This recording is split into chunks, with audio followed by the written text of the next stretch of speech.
Ini bukan kurta. Dek, sebab tak kenal sejarah warisan budaya kita sendiri, rupanya kita dah tersalah namakannya.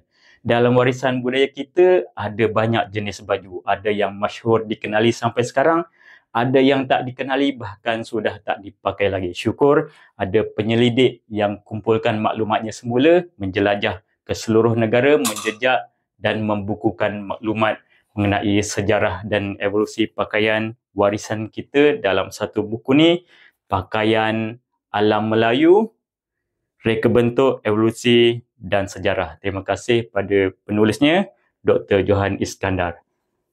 Daripada hasil kajiannya dan daripada pencarian saya berkenaan rekaan sejarah dan evolusi baju kurta yang merupakan baju warisan luar, iaitu baju dari belah India, Pakistan, Bangladesh, Afghanistan sana, saya katakan baju macam ni bukan kurta. Leher bulat dengan bukaan ke bawah ke dada dan satu butang ialah identiti banyak baju warisan kita sendiri. Tak patut kita ketepikan baju warisan lalu kita namakan baju rekaan kita dengan nama kurta yang bukan budaya kita pun. Adakah awalnya dulu sebab baju macam ni tak ada kekek dan pesak, maka pencinta warisan budaya kata jangan katakannya sebagai baju Melayu. Maka kita tukarnya jadi nama kurta. Itu dah ceroboh budaya bangsa lain. Mana boleh ceroboh macam tu je. Sebaiknya kita buka semula lipatan sejarah, cari baju mana yang lebih mirip dengan rekaan macam ni dan namakan dengan nama warisan tu.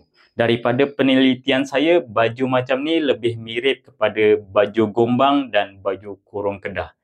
Cuma baju kurung kedah ikut sejarahnya ialah pakaian untuk wanita.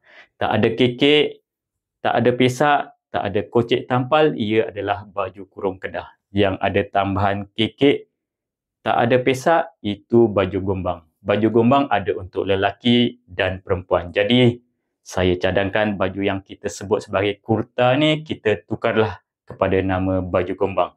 Mungkin sebab ada sedikit perubahan, biasanya ada belahan di tepi, ada yang tak ada butang di tengah. Kita namakan baju gombang moden. Dah tiba masanya rasa cinta kita kepada bangsa, kita terjemahkan dengan betulkan perkara ni.